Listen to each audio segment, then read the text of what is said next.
She's more his type anyway. The words slid across the room like a knife wrapped in silk. Clara said it with that soft laugh of hers, the kind that drew people in and pushed me out at the same time. Everyone at the table chuckled, including Jason. I felt every eye flick toward me, waiting for my reaction. But I just smiled. That's what I do when something hurts. I make it look small. Clara raised her glass, her fingers brushing Jason's sleeve as she said, "Some women just get men. You know what I mean." I nodded politely, pretending I did. Inside, my stomach folded in on itself. The dinner was supposed to be about Jason's promotion. Clara had thrown it herself, said it was to celebrate the company's rising star. The restaurant was loud, full of glass and laughter. But somehow I could hear every word she said to him. "You've come so far, Jason. I told the board you're the kind of man who takes charge." He smiled the way he used to smile at me. I watched his hand rest on the table near hers, close enough that I could see the faint tan line from his wedding ring. He'd stopped wearing it 2 weeks ago, said it was uncomfortable during meetings. When the dessert came, I excused myself to the restroom, mostly to breathe. My reflection looked composed, but my throat felt like it was filled with glass. I heard laughter through the wall, hers again, that easy, expensive laugh. I whispered to my reflection, "Don't give them a scene." I fixed my lipstick, straightened my shoulders, and went back out like nothing happened. Jason barely looked at me. Clara leaned closer and said, "You're lucky to have him. Most men would have left for someone who matches their drive." I smiled, lifted my glass, and said, "I know exactly how lucky I am." Her grin faltered for half a second. That was the only small win I had that night. By the time coffee was served, my body felt heavy from pretending. I looked around the table. His coworkers, their spouses, all pretending not to notice the tension between his boss and his wife. Everyone knew what was happening. They just didn't want to be the first to admit it. When the check came, Clara waved the waiter away and said, "This one's on the company. Jason earned it." Her hand lingered again, a little too casual, a little too long. I stood first. "Congratulations, Jason," I said. "I'll head home. You enjoy with your team." He didn't argue, just smiled and said, "I'll catch a ride." That was the moment I knew something had already shifted, quietly and completely. The night air was cold when I stepped outside. I waited by the car longer than I needed to, hoping he'd come after me. He didn't. I drove home with the radio off, the silence louder than any song. My fingers tapped the steering wheel just to keep from shaking. My name is Sophie Nate. I'm 34, an event planner based in Austin. I've built my entire life around order, details, timing, appearances. I never realized how fragile that balance was until that night. When I walked into our house, every room looked perfect, untouched. It felt like a museum of someone else's happiness. I sat on the couch, staring at the empty doorway, wondering how many times I had ignored small signs because love made me slow. I thought about Clara's words. She's more his type. Maybe she was right. Maybe I had become the kind of woman who keeps peace instead of fighting for it. But somewhere beneath the humiliation, something colder began to stir. It wasn't rage. It was resolve. If you've ever pretended you were fine just to survive a moment, you'll understand why I kept smiling. Stay with me. I'll show you what silence can do. I tried calling him once, just to be sure he was safe, straight to voicemail. I typed a message, deleted it, typed it again. In the end, I just wrote, "Drive safe."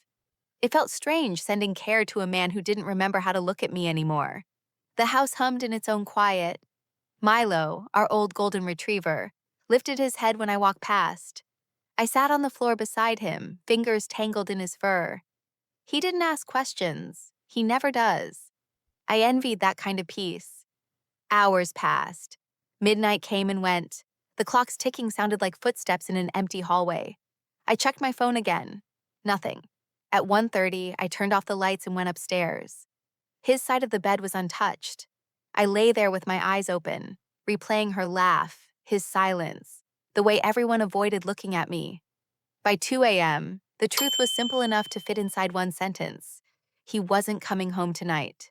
Jason came home late again, smelling like a place I didn't recognize, the kind of scent that wasn't mine. I asked, softly, "Long night?" He shrugged, setting his phone face down on the counter. "Clara needed me to go over numbers," he said. I smiled and nodded. It was easier to pretend we were still the couple we used to be. Easier than asking why his shirt carried her perfume. "I'm 34. My name is Sophie Nate. I plan events for people who want perfection. Every flower, every candle, every sound timed just right. I've built a life around details. Maybe that's why it hurts so much when the details start breaking. Jason and I met 8 years ago at a summer fundraiser. He was the architect behind the new building. I was the planner who made sure the ribbon cut on cue. He smiled at me like I was the first real thing he'd seen all day. Back then, I believed him. He used to hold my hand when he talked about dreams, about building something that lasted. Now, when he talks, it's about Clara. "She just gets it," he says. "She pushes me." I say, "That's good, because anything else sounds insecure." I've learned that women like me, steady, polite, don't get to be jealous. We just hold our breath and smile through the ache. At work, people whisper. They try not to, but pity has a sound. It's soft and low, like rain on glass. "She must know," one of them said when I walked into the lounge. I didn't flinch. I poured my coffee, thanked them for the creamer, and left. I've learned that silence unsettles people more than confrontation ever could. When Jason talks about Clara, his eyes light up in a way I haven't seen in years. "She believes in me," he says. "She told the board I'm leadership material." I smile, though the word leadership tastes like betrayal. "That's great, honey," I answer, steady as ever. But inside, something small starts to close. It's not rage, it's recognition. I tried once to bring it up gently. "You two seem close," I said, half laughing. He didn't even look at me. "She's my boss, Sophie. Don't make it weird." His tone was flat, tired, final. I folded the conversation neatly in my mind and filed it under things we no longer talk about. Some nights I sit by the window after he's asleep. The city lights move across his face like shifting truths. I wonder if Clara sees this version of him, the one who doesn't smile anymore, the one who checks his phone before he checks on me. Maybe she sees the man he wants to be, not the man he became. I remember the early years when we didn't have much. He used to build me small things, a bookshelf, a garden box, little signs that he cared. Now he builds excuses. "You'd like her if you knew her," he told me once. I said, "Maybe," but I knew I wouldn't. Clara isn't the kind of woman who likes sharing her spotlight. She's elegant, clever, and always 3 steps ahead in her heels. She treats kindness like currency, spent only when it benefits her. At company events, she wraps compliments in insults. "You're such a graceful wife," she said once, smiling for the cameras. "Jason's lucky you don't need much attention." People laughed. I smiled. That's what I do best.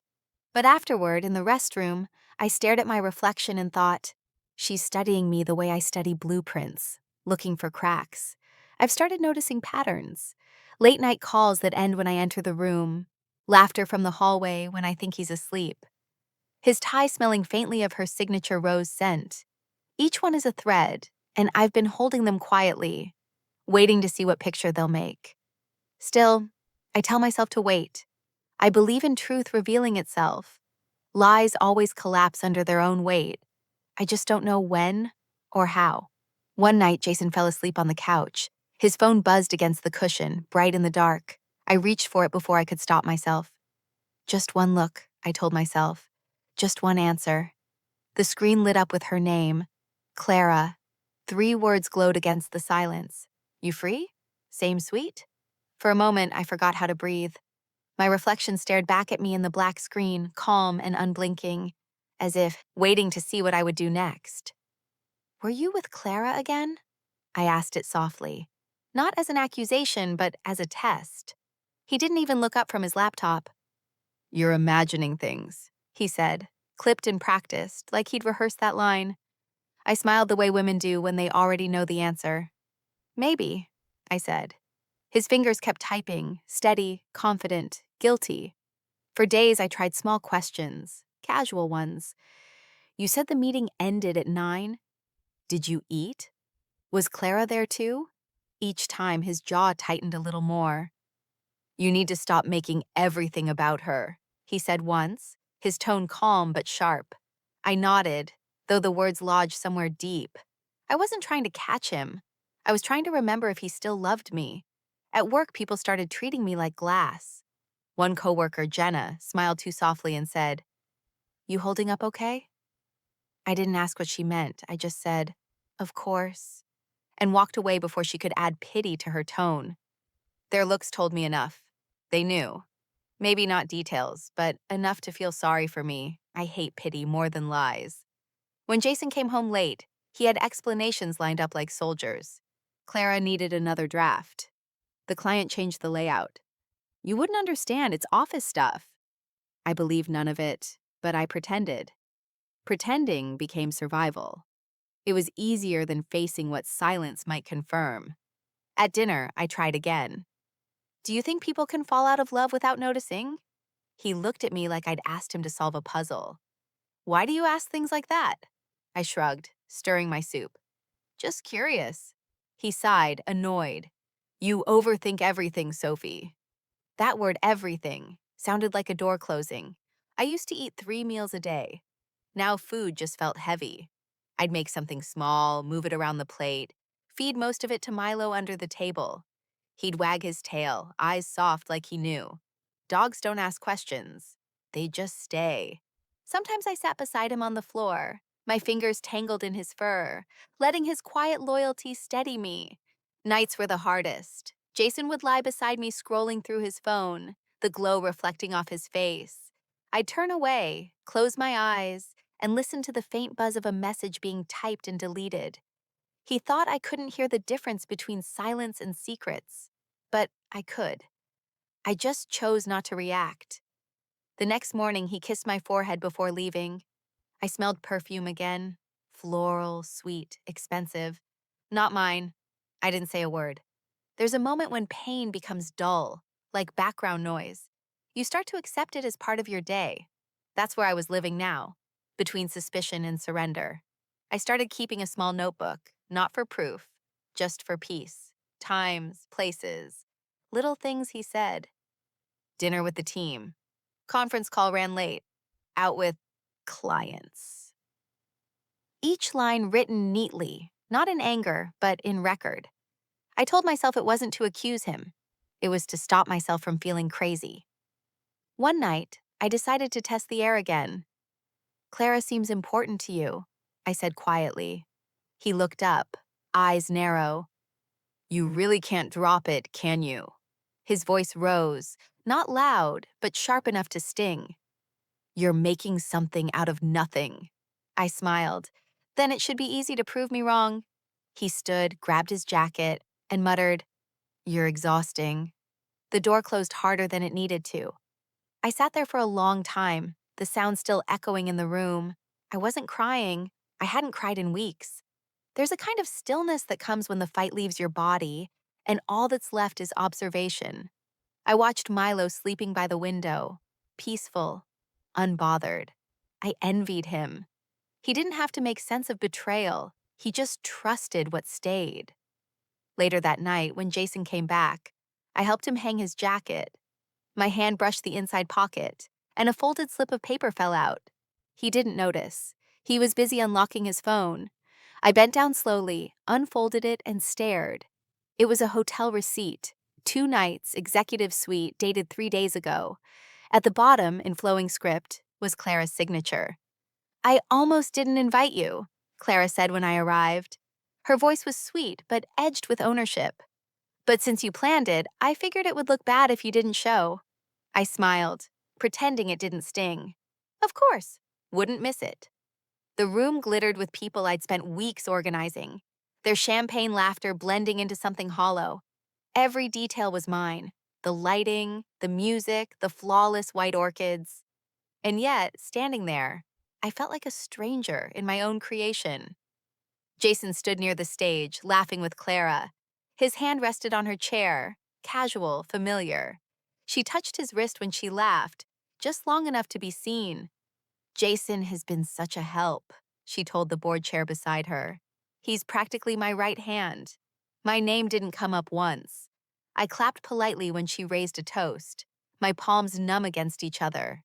A woman next to me whispered, "That's your husband, right? He's quite the star tonight." I nodded, though the word husband felt misplaced. It didn't fit him anymore. He looked like someone borrowed from a life I used to live. I sipped my wine to hide the tremor in my hand. When Clara took the microphone, her eyes swept the crowd with practiced warmth. "Tonight, we celebrate the people who make this company shine. Some of us shine a little brighter," she said, turning toward Jason. The crowd laughed. I didn't. I was too busy memorizing the scene, the way his smile widened when she touched his shoulder, the way people looked at them like a pair that made sense. I felt invisible, not in a tragic way, but in a confirming one. Sometimes, absence is proof. I excused myself halfway through dinner. "Are you leaving already?" one of the wives asked, feigning surprise. "Yes," I said softly. "I've seen enough."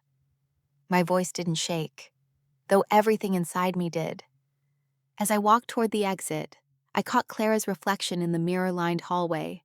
She leaned into Jason's ear and whispered something. He laughed, not noticing me pass. Outside, the night was cool and quiet. My heels clicked against the pavement like a metronome marking the end of something. I drove home with the windows down, letting the air wash the perfume and noise off me. For the first time, I didn't cry. The humiliation felt too deep for tears, more like a slow freezing. When I got home, the house looked exactly as I'd left it, perfect and lifeless. I poured a glass of water, set it down untouched, and sat on the couch with my phone. I opened our photos, wedding day, anniversaries, road trips. Each picture smiled back, unknowing. My thumb hovered over the first one, then pressed delete. One by one, I erased us. The first few hurt. After that, it became easy. My breathing evened out. By the 10th photo, my hands were steady. There was peace in the silence that followed. No noise, no pretense, just the quiet rhythm of something breaking cleanly. Milo lifted his head from the rug, watching me. "It's okay," I whispered. "We're just making space." He sighed and went back to sleep. I envied how simple trust was for him. The phone buzzed beside me. I almost ignored it. The screen lit up with Jason's name. The message read, "You shouldn't have left. She's crying because of you." I stared at the words until they blurred. Then I laughed once quietly, not out of humor, out of disbelief. I set the phone down, face up, and watched the screen fade to black. He slammed the door so hard the frame shook. "Do you have any idea what you did tonight?" His voice wasn't loud, but it carried that quiet rage that fills every corner of a room. I set my book down and looked at him. "I left early," I said. "That's all I did." He laughed once, bitter. "You humiliated her, Sophie. Clara was in tears after you walked out." I almost smiled. "She cries easily, doesn't she?" His eyes narrowed. "Don't do that. Don't turn this into jealousy. She's my boss. You made me look bad." I stood slowly, keeping my voice steady. "You're angry because I left a dinner, not because your boss can't handle her own emotions." He ran a hand through his hair, pacing. "You don't understand how this looks. The whole board saw you storm out." "I didn't storm," I said. "I walked." The difference mattered to me, though not to him. He stared at me for a long time before shaking his head. "You've become impossible lately." The words hung there, sharp and casual. I asked quietly, "Do you love her?" He froze. For a moment, neither of us moved. "That's ridiculous," he said finally, but his tone was soft, almost tired. I took a step closer. "Then say no." Silence. Just the sound of our clock ticking, counting down whatever was left between us. His eyes dropped. That was my answer. I didn't cry. I think I'd already done all my crying in smaller doses. Every time he chose his phone over a conversation, every night he came home smelling like someone else. Now, there was only calm, the kind that comes when you stop expecting an apology.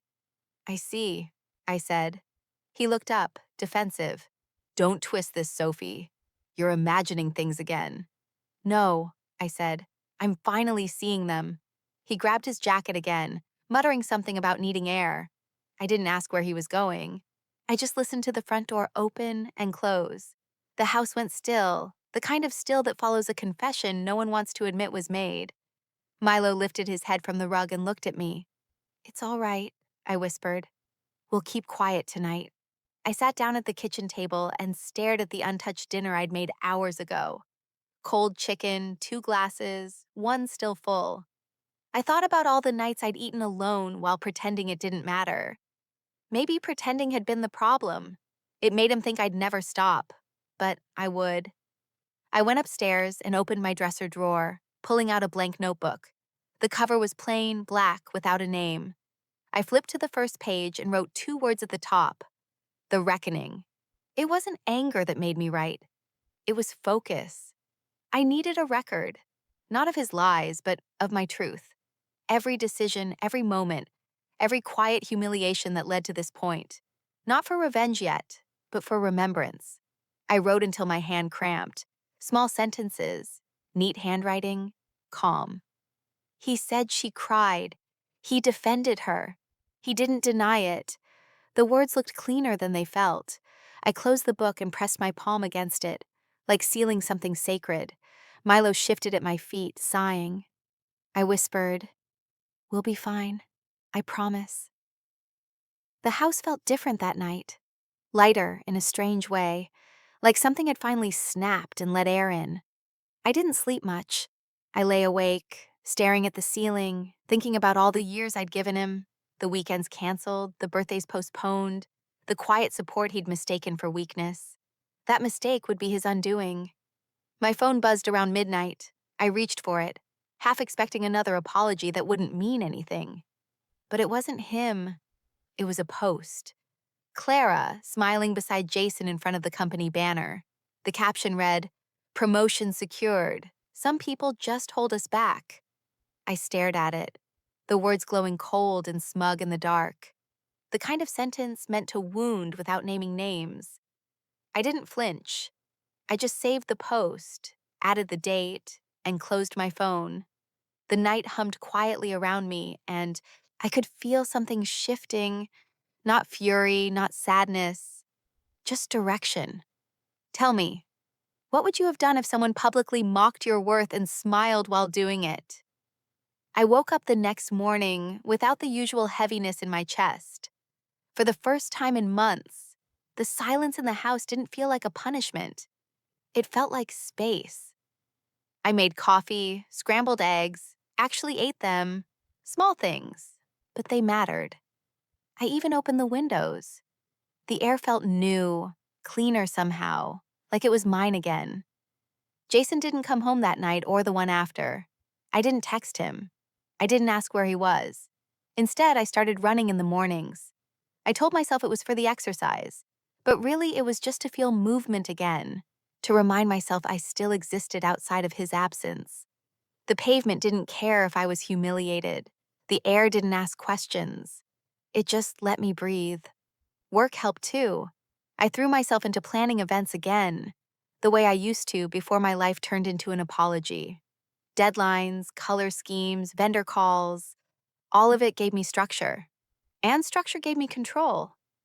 My coworkers tiptoed around me at first, unsure if I was fragile. I wasn't. I was rebuilding quietly, one decision at a time. I started seeing Clara's face more often. Magazines, interviews, social media. She had this whole narrative about empowering women in business. The irony wasn't lost on me.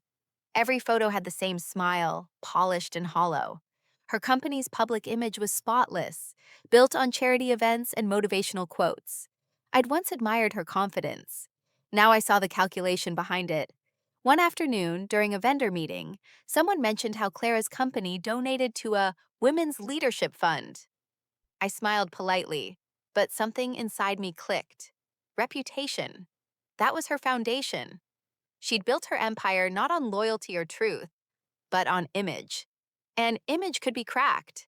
That night, I sat at my desk with my journal open. If she thrives on admiration, I wrote, then exposure is the opposite of survival. I didn't know what I'd do yet, but I knew where to start. Quietly, patiently. I've always believed that the truth doesn't need to shout. It just needs to be documented. I began collecting things, small inconsistencies that most people would overlook. An overcharged vendor invoice here, a missing signature there. Nothing illegal, not yet. But sloppy, dangerous for someone like Clara, whose entire brand depended on perfection. I stored everything neatly in a folder on my laptop, labeled notes. Simple, harmless, for now. The more I watched, the clearer her patterns became. She surrounded herself with praise. Anyone who disagreed didn't last long. Jason had become her favorite accessory, the loyal subordinate who never questioned her. He liked being needed. She liked being worshipped. It was a match built on vanity, not love. Sometimes I'd still catch myself, wondering if he missed me. Then I'd see her new posts. Her in designer suits, him standing just behind her in the frame, like a shadow. And I'd know the answer. He didn't. Or maybe he couldn't. Either way, I'd stopped expecting decency from people who thrived on appearances. I went back to focusing on myself. I changed my hair, updated my website, reached out to old clients. One of them, a woman named Valerie, called after months of silence. I always liked how you handled things, Sophie, she said. You were never loud, but people noticed when you left. That sentence stayed with me all day. Maybe quiet wasn't weakness after all. Maybe it was power people didn't understand until it was gone. Over time, my calm became something new, strategic. Every day I'd read a little more about Clara's company. Every article praised her ethics and vision. The more perfect the image, the more fragile it felt. I learned that power built on performance needs an audience. All I had to do was make the audience look closer. One evening, as I was packing up my desk, my colleague Adam stopped by. He'd been with the company for years, loyal but observant. You've been quiet lately, he said. I smiled. Quiet is safe. He hesitated, then placed a brown folder on my desk. You didn't get this from me, he said under his breath. The label on the front read, Personal Expenses C. He walked away before I could speak. My hands hovered over the folder, pulse steady, breath even. For a moment, I didn't open it. I just sat there, feeling the weight of it in my hands. Then slowly, I smiled. When I opened the folder Adam gave me, the truth stared back in neat columns of numbers. Clara's name appeared beside luxury hotels, spa packages, and private flights, each labeled Executive Retreat. The dates matched every night Jason hadn't come home. I sat there in silence, my fingers resting on the paper. Proof doesn't hurt. It clarifies. I didn't rush. I didn't confront. I just watched. That's what predators do. They wait for patterns. I spent the next few days learning everything about Clara's habits. She thrived on attention, but only the right kind. Every article, every speech, every carefully lit photo painted her as a savior of working women. The truth was buried under her polish. She was a storm dressed as sunlight. At work, I asked around gently. How was the last leadership retreat? I'd say it casually while sorting event details. The HR head, Linda, smiled. Oh, those Clara runs them herself, very private. Her tone held something unspoken. I kept my curiosity soft. Private is good, I said. Keeps morale high. She laughed lightly. Morale isn't the word I'd use. That was enough for now. I invited Linda for coffee a week later. She'd been with the company for years and had seen more than she said. We sat near the window of a quiet cafe, her blazer immaculate, her expression tired. You're coordinating the charity gala again? She asked. Yes, I said. Clara wants it perfect. Linda stirred her coffee, then looked up. She always does, as long as she's in the photo. I met her eyes and nodded. I understand her type. That earned me a small, knowing smile. I didn't tell Linda what I'd found. Not yet. Trust is a slow currency. Instead, I listened about the turnover, the firings, the whispered warnings from women who left quietly after getting too close to Clara's circle. She doesn't fire people directly, Linda said. She makes them quit. I let her talk, storing every sentence like evidence. That night, I opened my journal and wrote one line. Reputation is the weapon that cuts both ways. I reread the folder, matching expense entries to Jason's calendar invites. Every team-building weekend was really a cover. I wondered if he knew how much he was being used, or if he simply didn't care. Either way, he'd become part of her machinery, disposable once his usefulness expired. I thought about confronting him, asking, "Did you enjoy the executive retreat?" But I didn't need another denial. His lies had become background noise, like the hum of a refrigerator, always there, barely noticeable until the silence hits. I decided instead to keep quiet. Quiet has power, when you know what people don't want heard. The next morning, Clara sent a company-wide email about corporate transparency. The irony nearly made me laugh. She wrote about accountability, leadership, and vision, all while billing personal massages under professional development. The same day, Jason texted me, "Big things coming soon." I didn't reply. I'd already learned that the bigger the announcement, the smaller the soul behind it. Over the next few weeks, I positioned myself closer to Linda. "I need HR data for the event invitations," I told her. She handed over lists, contact details, and internal memos without question. "You always make things look effortless," she said. I smiled, only because I plan for chaos. Every new file she shared added another thread to the web I was weaving, one that looked professional from the outside but held rot underneath. One evening, while reviewing vendor contracts in the conference room, I heard Clara's voice echo through the corridor. "Jason, you need to trust me," she said, low but clear. "This company is changing. The old guard has to go." He murmured something I couldn't catch. Her reply was sharp, decisive. "Including Sophie's firm, we need people who align with the new vision." I didn't move. My pen froze above the paper. She wanted me gone. I should have felt fear, maybe anger, but what settled in me was calm, a strange, clean stillness that felt almost peaceful. Let her plan. I already had mine. When Clara called me into her office, she looked like victory dressed in silk. "We're doing another charity gala," she said, swirling her coffee as if the world spun for her convenience. "Bigger this time. Sponsors, press, the mayor's wife. I need it flawless." I smiled. "You'll have it." She tilted her head. "You sure you can handle that kind of pressure?" I met her gaze. "I've handled worse."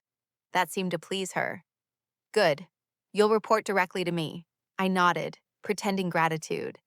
Inside, I was already building blueprints in my mind. Every table, every light, every guest. It would all serve a purpose. Perfection is the best camouflage for destruction. I spent the next week mapping every detail. Invitations went out to the city's elite, the kind who lived on reputation and champagne. Every sponsor had a motive. Every journalist had a story they'd been dying to tell. And in the middle of all that attention, I placed Clara, exactly where she wanted to be, center stage. When she walked into my office to review the concept, she scanned the mock-ups with a satisfied smirk. "This is impressive," she said. "You've outdone yourself." I kept my tone humble. "You inspire high standards." She didn't catch the edge in my voice. She never did. Power makes people deaf in the most convenient ways. Her assistant followed her out, whispering something about a VIP suite request. Clara waved a hand dismissively. "Handle it. Jason and I will need a quiet place to discuss strategy." My pen paused for just a second, but I didn't look up. "Of course," I said softly. "I'll make sure it's perfect."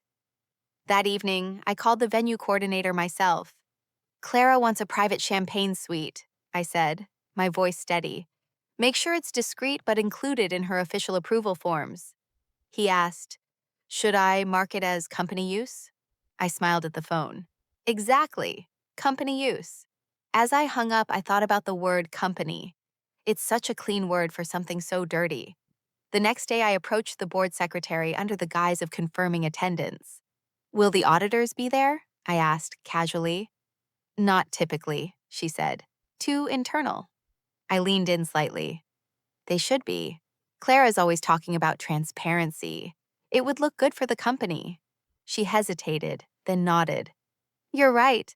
I'll extend an invitation. By afternoon, the email was sent. The board's lead financial auditor, a man known for his quiet thoroughness, confirmed attendance within the hour. One uninvited guest, now perfectly placed. Meanwhile, Clara was radiant. She called me in again to review the final seating chart. I want Jason near the sponsors, she said. He's better at charming people. I adjusted the chart without comment. And me? She asked, tapping her manicured nail on the page. Where am I sitting? I looked her in the eye. Exactly where everyone can see you. She smiled. Perfect. The irony almost made me laugh. She was helping me build her own stage. Every light I hung would shine truth she didn't expect. Every camera I positioned would capture more than her smile. I wasn't angry anymore. I was methodical. Anger burns fast. Strategy burns slow and clean. As the week went on, people began to notice I was different. Linda mentioned it over lunch. You seem calmer, she said, like you know something no one else does. I stirred my tea, smiling faintly. Maybe I do. She leaned in, intrigued. Care to share? I shook my head. Not yet, but I promise. It'll be worth watching. The day before the gala, I did a final walkthrough. The ballroom was stunning. Gold tones, soft lights, an air of effortless grace. My reflection caught in the mirror, and for the first time in a long time, I liked what I saw. Not the woman who waited for answers, but the one who wrote them. Late that night, while checking the catering confirmations, I overheard two servers whispering near the kitchen. She told us to reserve the suite again, one said. The champagne one. Said it's for her and Jason only. The other giggled. She's brave, huh? Right under everyone's nose. My heart didn't race. My hands didn't shake. I just nodded to myself, almost peaceful. Perfect, I murmured. Exactly as planned. Clara arrived that night glowing with confidence, the kind that blinds everyone around her. The ballroom shimmered beneath the chandeliers, a reflection of her self-importance. She greeted donors with air kisses and laughter that carried just a little too loud. Jason trailed behind her, adjusting his tie like he belonged beside her spotlight. When her eyes found me, she smiled that tight, condescending smile. Flawless work, Sophie, she said. Almost makes me forget last year's disaster. I smiled back. Almost? She smirked. Don't push your luck. I stood by the entrance, watching her float through the crowd like she owned every inch of the room. The irony was that tonight, she did. But not for long. I'd spent weeks designing this moment down to the smallest breath. Every journalist was here because she wanted them to be. Every sponsor, every board member, every photographer. They were her mirror. And soon, that mirror would crack. When Jason leaned close to whisper something, she laughed, resting her hand on his arm. That same touch had once belonged to me. It didn't hurt anymore. It just looked pathetic now. Two people mistaking self-interest for love. As the orchestra swelled, I slipped behind the heavy curtains near the side corridor. From there, I could see everything. Clara leaned toward Jason, whispering something before glancing around the room. Then they started up the grand staircase together, her hand sliding along his sleeve, his head bent toward hers. Guests turned politely away, pretending not to notice. But they noticed. They always do. Pulled out my phone. The message was already written, the photos attached. The first image showed expense reports labeled executive retreats. The second, her signature authorizing them. The third, a familiar hotel invoice stamped paid in full, all tied neatly to company accounts. I sent it to one number, the auditors. Then I slipped the phone into my clutch and walked back toward the main floor. The orchestra shifted into a softer melody. Glasses clinked, laughter rose, but something underneath it began to change. A murmur, faint at first, moved through the room. People noticed the man in the gray suit standing by the entrance, clipboard in hand, scanning faces. The board's financial auditor. I stood near the bar, pretending to study the floral arrangements as the ripple spread. The sponsors whispered, their smiles tightening. The journalists lifted their cameras, sensing tension. I could feel the air shift, the way calm water does right before it breaks into waves. Clara had built her image on control.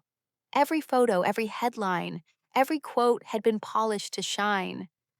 But tonight, I'd given truth its own light.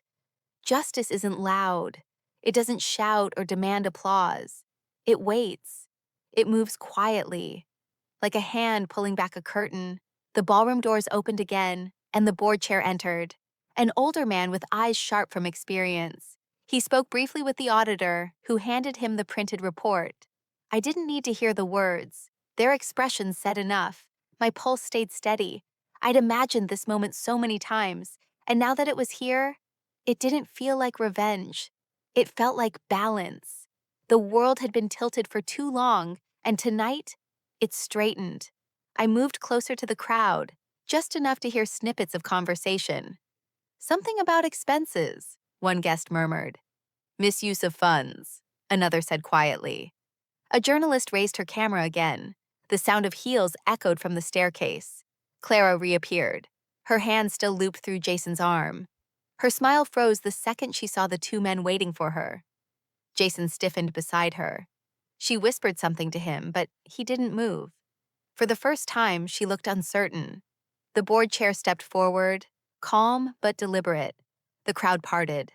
I stood behind a group of donors, invisible but watching. Clara's voice carried faintly over the music. Is there a problem? The auditor spoke softly, too soft for anyone else to hear. Her face drained of color. Jason looked at her, then at the floor. Silence rippled outward like a slow-moving wave. The orchestra faltered. Conversations died mid-sentence. It was beautiful, in a quiet, merciless way.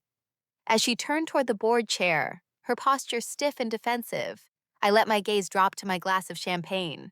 The bubbles rose and vanished, just like every illusion she'd built. I took a slow breath. Do you believe people truly get what they deserve? Murmured under my breath. Or do we have to help fade along? The morning after the gala, my phone wouldn't stop buzzing. Every outlet in the city had picked up the story. Charity queen under audit, corporate funds in question, Clara Reynolds silent amid investigation. I didn't have to read the articles to know exactly how they sounded. The internet had a way of turning polish into ashes overnight. By noon, the company's PR team was in full panic mode. I watched from my office window as their cars pulled up one after another, executives filing in with tight faces and urgent whispers. People avoided eye contact in the halls. The same ones who used to greet me with polite indifference now looked at me like I'd become dangerous. Maybe I had. Jason showed up that evening. He didn't knock, just walked in, eyes red, jaw clenched. You need to stop this, he said. His voice shook, but not from anger, from fear. Do you have any idea what's happening out there? They're tearing her apart. I leaned against the counter, quiet. Are they? He ran a hand through his hair. You think this is funny? I looked at him, really looked and felt nothing. Funny? No. Predictable, yes. He stepped closer.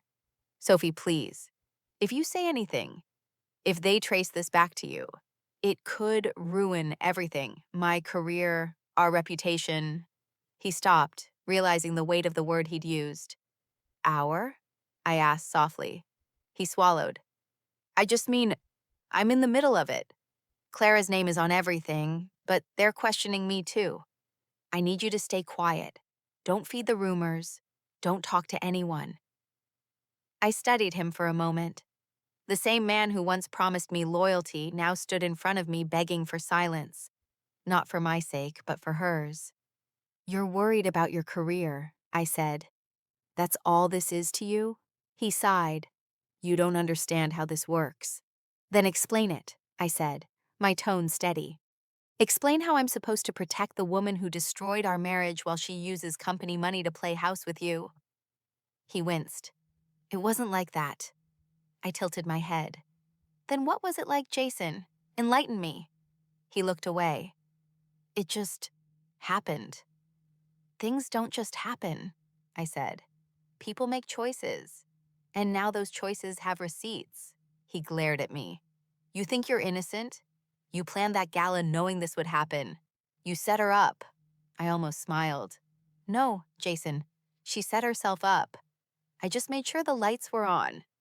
He started pacing, desperate now. If you ever cared about me, I cut him off.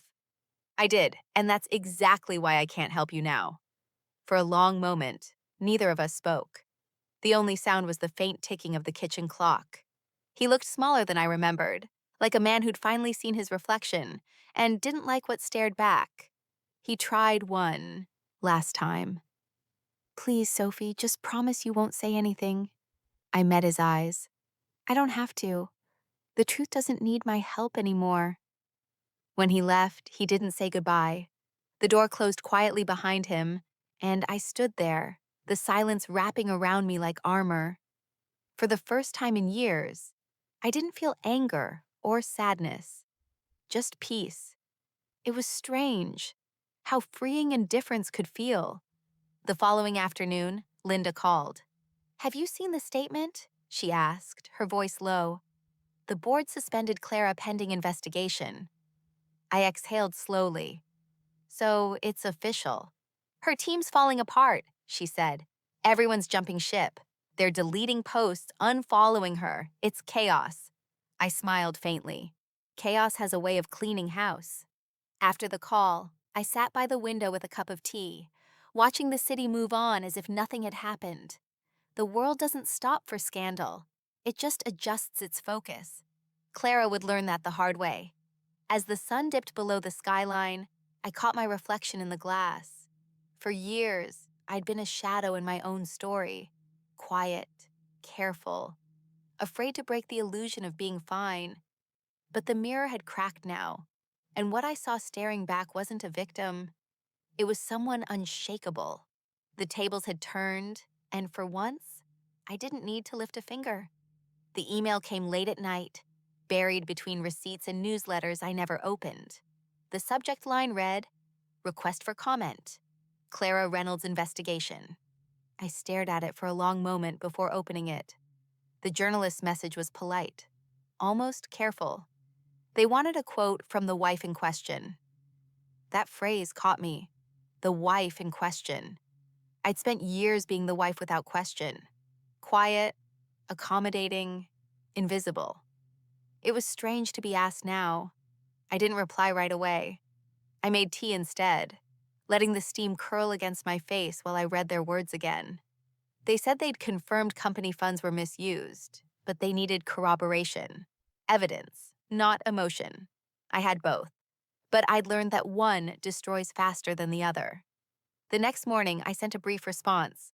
I have nothing to say, I wrote, but I can show you what's already true. Attached were the documents, expense reports, payment trails, the signed approvals. No commentary, no revenge note. Just truth.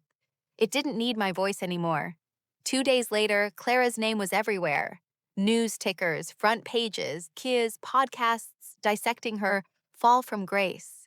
The same photos she'd used to brand herself as a visionary now followed her like ghosts. Her smile looked forced in every frame, her eyes too bright, too aware of what was coming. Linda called that morning. You saw it, right? She said.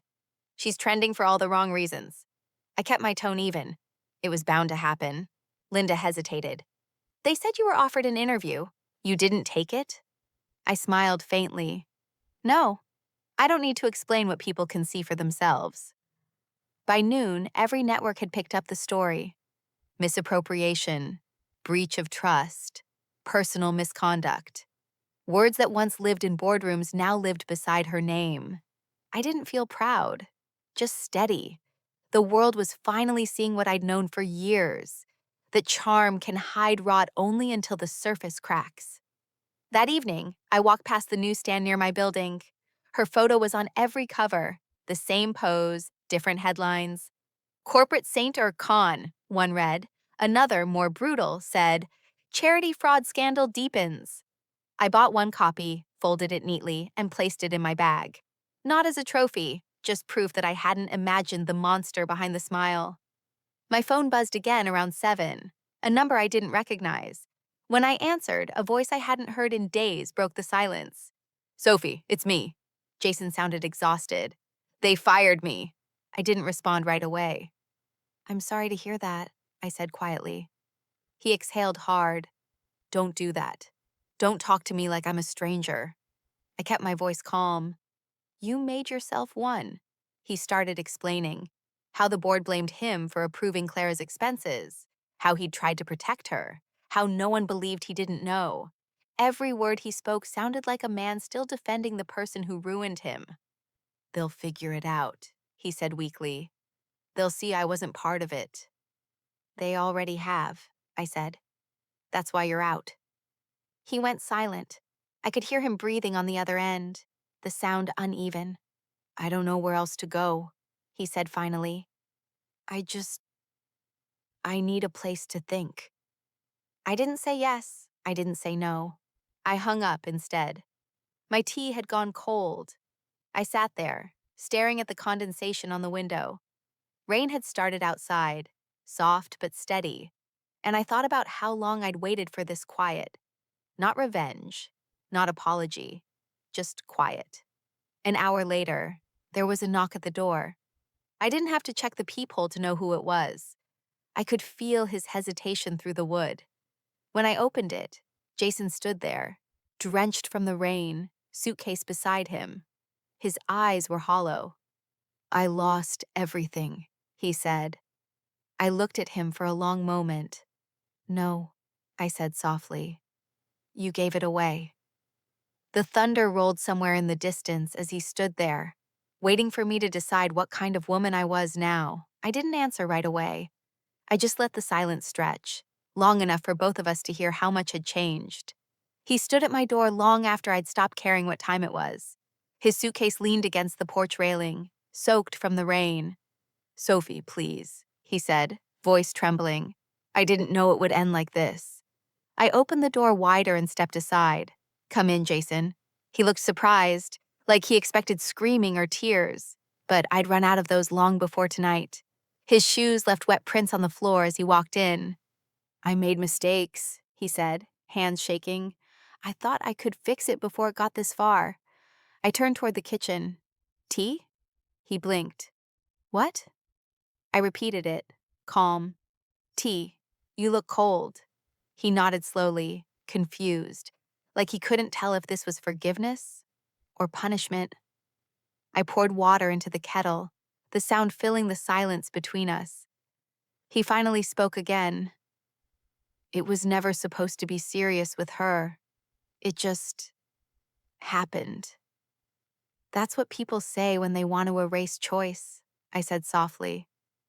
He didn't argue. His shoulders slumped, and for the first time, I saw the fear behind the guilt.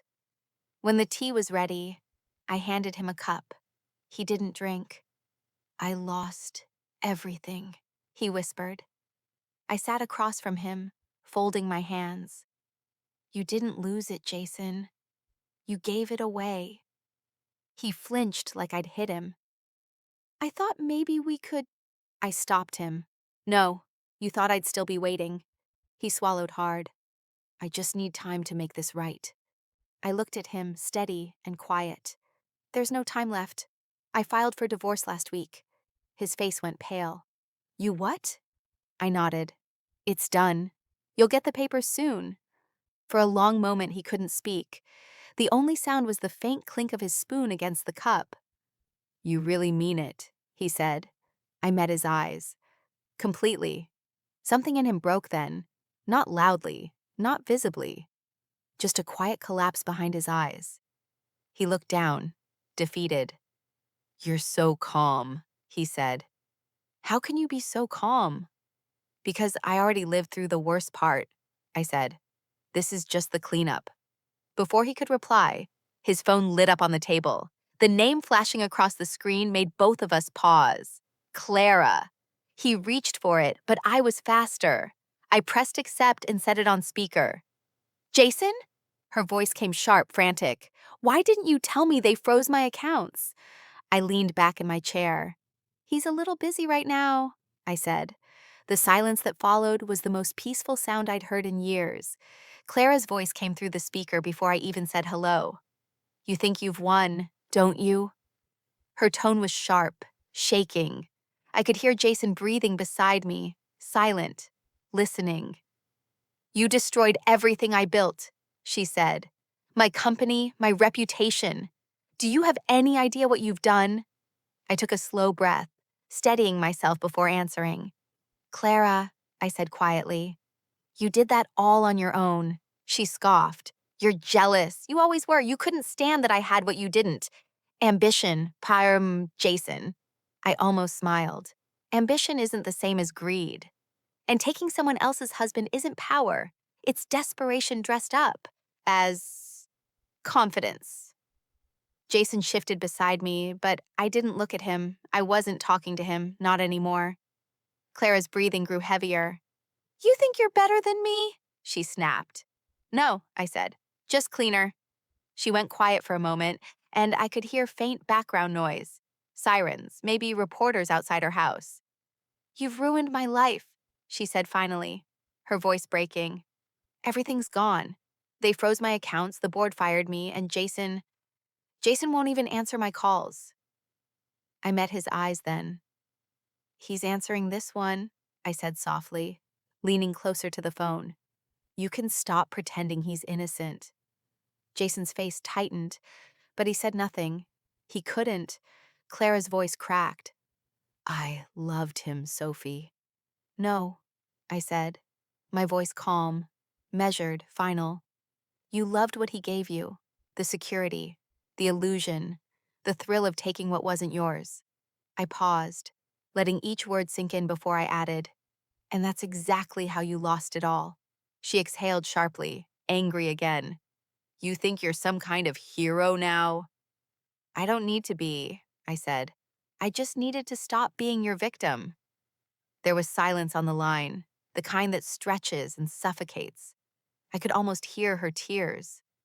You'll regret this, she whispered. I looked out the window, at the faint light of morning breaking across the street. No, Clara, I said quietly, my voice steady as stone. You did that when you touched what wasn't yours. The line went dead silent. Jason stared at me, frozen, the words hanging in the air like smoke that wouldn't fade. I pressed the button and ended the call mid-breath, her silence still ringing in my ears. Jason opened his mouth, but I stood up before he could speak. There's nothing left to say, I told him. My voice didn't shake. It didn't need to. I picked up my mug from the counter, walked toward the door, and left him sitting there in the stillness he helped create. The sound of the closing door was softer than I expected, but it felt like freedom. The news broke on a Wednesday morning. I was making coffee when the anchor said Clara's name. My hand didn't even shake. They listed the charges: fraud, embezzlement, breach of fiduciary duty. Words that once sat quietly in boardroom whispers now belonged to the headlines. I watched in silence, the steam from my cup blurring the screen until her face looked like smoke fading into air. By noon, her photo was everywhere again, but this time the smile was gone. They said the board had terminated her contract, that the legal team was already in motion. Her empire, the one built on performance and polish, collapsed faster than I thought it would. No statement from her, no mention of me. Just truth, raw and public. I didn't celebrate. I didn't need to. Justice doesn't always need witnesses. It just needs to land where it belongs. I turned off the television, slipped on my coat, and took Milo for a walk by the lake. The air felt lighter than it had in years. No tension pressing against my ribs. No dread waiting behind every phone vibration. Just wind, water, and the sound of his paws against the gravel path. I used to think peace came with resolution, but it doesn't. It comes when you finally stop rehearsing your pain. I didn't check the news again that day. I didn't need more proof. The world had already caught up to what I'd known all along, that people who climb by stepping on others eventually lose their footing. That evening, I sat on the porch with a blanket and tea, watching the last bit of daylight sink into the horizon. The quiet wasn't empty anymore. It was full of endings, of small freedoms, of the sound of nothing to explain. I realized I hadn't cried since the night Jason showed up with his suitcase. I wasn't numb. I was clean. Linda called once to ask if I'd seen the latest report. "She's finished," she said. I smiled faintly. "No one's ever really finished," I told her. "They just run out of lies." She laughed softly. "So what now?" "Now," I said, "I live." After we hung up, I let the silence stretch again. The house felt different. Mine, finally. Every object, every echo belonged to me, not to a story that someone else controlled. I thought about all the nights I'd spent waiting for truth, not realizing that truth doesn't come with apology. It just arrives, uninvited and absolute. The next morning, I found an envelope wedged under the door, no return address, just my name written in neat, unfamiliar handwriting. For you. I turned it over once, twice. The paper was heavy, deliberate, the kind used for things that matter. I set it on the table beside my coffee and watched the light catch on the edge of the seal. Milo barked at a bird outside, breaking the stillness for a moment. I didn't open it right away. Some things deserve quiet before they unfold. The envelope sat untouched on the table until the sun shifted across the floor. I finally opened it when the house went quiet. Inside was a folded letter, written in neat, trembling handwriting, and a smaller packet of documents held together with a paper clip. The first line stopped me cold. "Mrs. Miller, I'm sorry. I should have come forward sooner." It was from Clara's former assistant. She wrote about watching everything unfold, the forged transfers, the missing funds, the day Clara told her to change the audit trail. She wanted Jason blamed, the letter said. She said he was disposable. I read the line twice. For a moment, the old anger stirred, that familiar burn under my ribs. But it didn't last. Not this time. I read the rest quietly, the way you listen to a song you've already heard but can't remember liking. The assistant explained how she'd kept copies, afraid of what Clara might do if she ever spoke. Now, with everything public, she wanted to make it right. The evidence was all there: emails, wire logs, internal memos, enough to close the door for good. I didn't think. I didn't even hesitate. I scanned the documents and sent them to the investigator's office with a short note. For completion of case review. No emotion, no signature flourish, just facts. When I hit send, I sat back and let out a long breath I didn't know I'd been holding. There was no satisfaction, no victory, only stillness.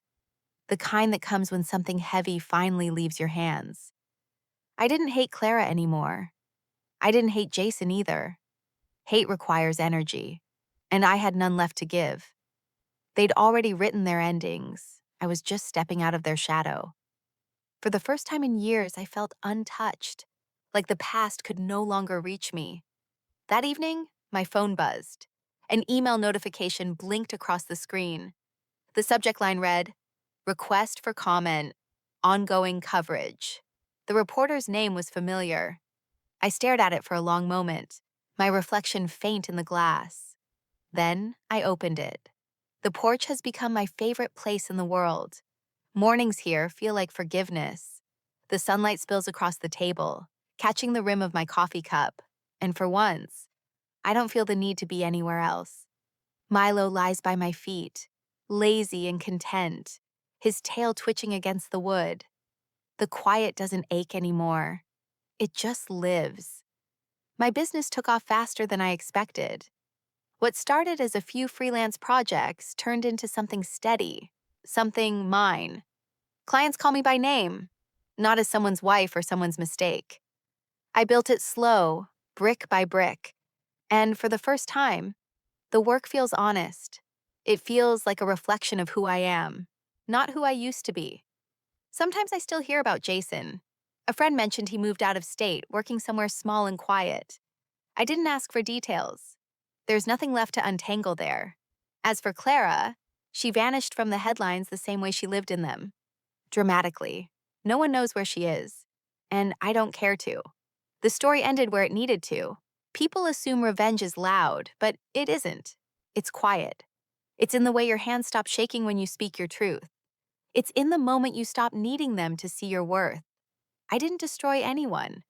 I just stopped protecting them.